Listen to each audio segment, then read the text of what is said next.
Developing worship teams is one of my favorite responsibilities as a worship leader, worship director, minister of music, music director, whatever you call me. One of the first things I have to realize when I start in a ministry is, what does the church need? What type of team can the environment sustain? And there are a few examples of this that I'm going to try to give you and to kind of show you what I think about. One, what type of team works for the church? So do you want one team with multiple members? Multiple teams with set members? Outside guest worship bands? Streaming the live worship from another venue? Or some combination of all four of them? And so as I begin to think, I look at the environment, and there are a couple of factors that will help me decide which one of these 4 or 5 will work for the environment. And I'll get into that at another time. And so that's the first thing. So let's say I use a set team with multiple rotating members. So I'll go with that premise. Then I have to work on choosing the team. Well, that's interesting because now we're dealing with resources. And when I look for resources, as far as worshipers are concerned, I'm looking for 3 things. Somebody with the right head, the right hands, and the right heart for worship. And so when I say head, somebody who knows, who understands music, who understands worship, who understands what it means to be in a worship team. And that's the head. The hands, somebody who is skilled enough to provide an average, baseline, acceptable, non-distracting service. And then heart, somebody who loves the Lord, somebody who works well with other people, somebody who plays with passion, somebody who plays with energy, with how do I say that word? Vivasiveness. Anything like, those are the 3 things that I look for. The next thing, and so how do I get them? Well, that's difficult or easy depending on the environment of the church.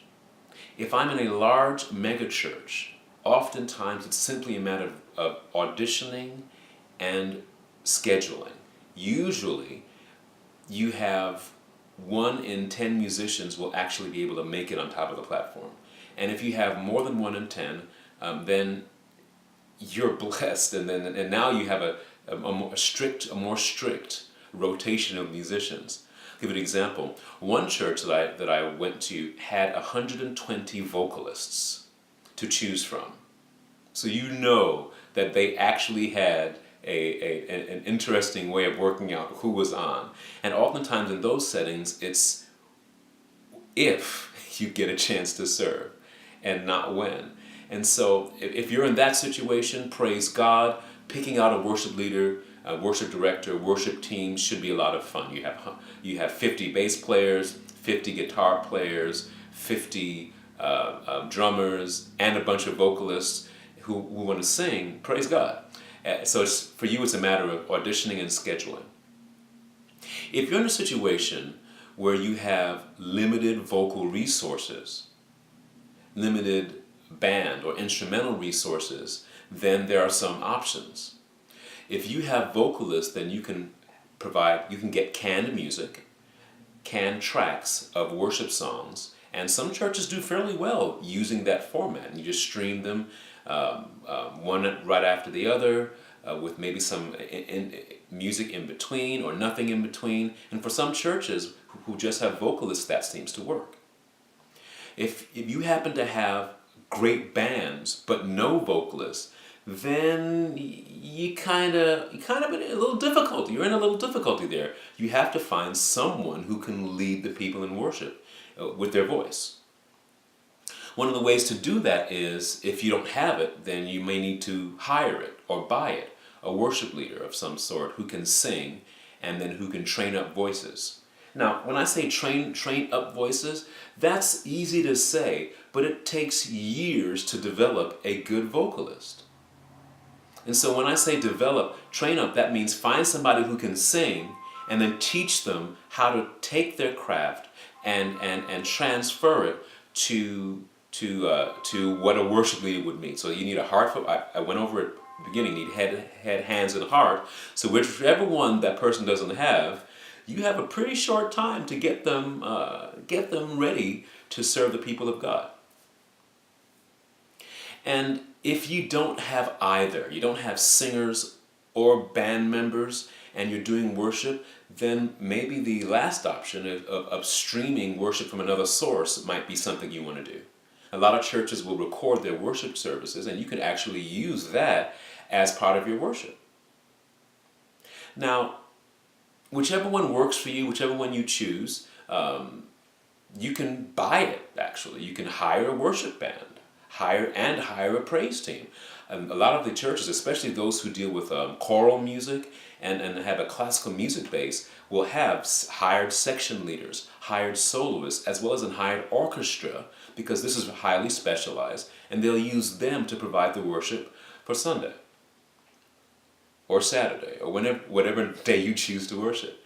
And so that's a lot to think about. Just a little bit on direction and a little bit on thought. Now, process. Process is really interesting to me, because if I'm a worship leader and I'm in a church setting that is very, well, I want to say touchy-feely, but what I mean is the people are very sensitive or they're very close to me, I do not want to have to tell them that they do not sing well enough to be on the worship team. That's difficult for me to do.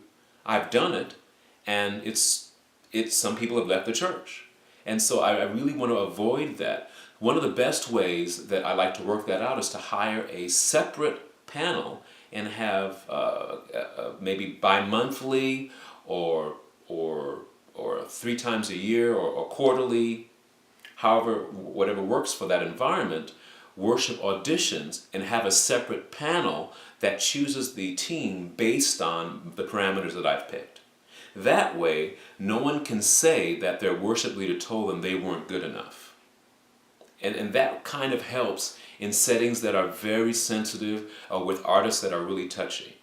In environments that are mega churches that have where quality is considered extremely important, churches that will have professional worship leaders and recording artists visit, those places you expect to audition. You know you're just not going to walk on and minister.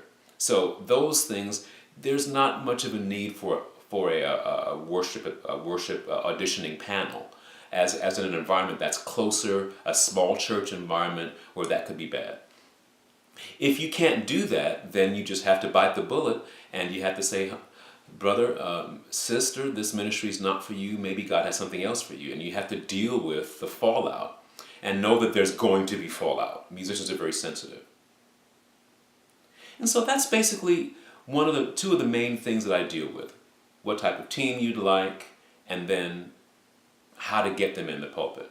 And then once you get them in, then you have to schedule. And there are a few programs that work for that. There's Presentation Pro, there's worship planning, and there are a bunch of other software, some free, some with a charge that you can use to organize your team. Well, listen, I hope this is helpful to you, and I'll speak to you later about something else.